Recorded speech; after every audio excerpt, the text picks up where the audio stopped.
So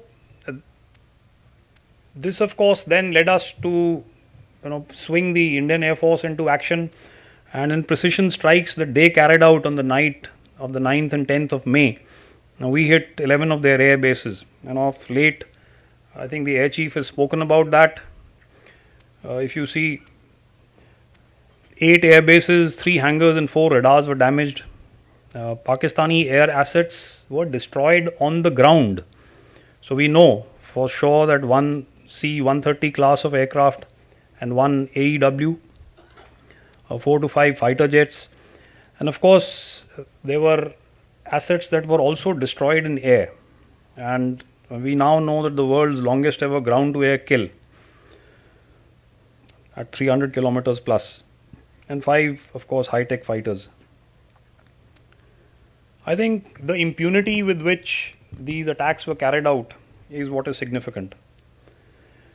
The Indian Navy was also very much in action, ladies and gentlemen, and this is possibly a fact that is not so well known, but the Navy had sailed into the Arabian Sea, and when the DGMO spoke, they were very well poised, and had the enemy decided to take it any further, it could have been catastrophic for them, not only from the sea but from other dimensions as well.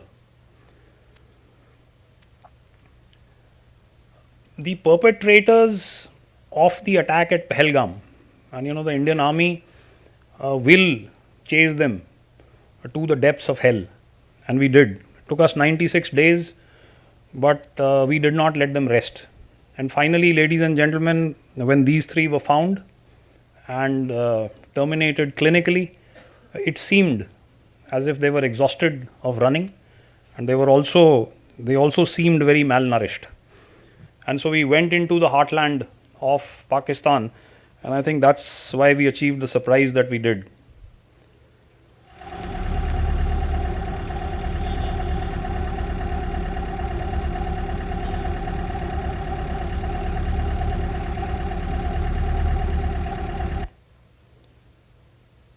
We come down to Muridke, and this is of course the terror hub of the Lashkar-e-Taiba. That's the Indian Air Force strike you can see on the screen right on top. And of course the before and after pictures, some high value targets that we neutralized. All in all, I've said this earlier, in the strikes that we carried out in the early hours of 7th of May, more than 100 terrorists were neutralized.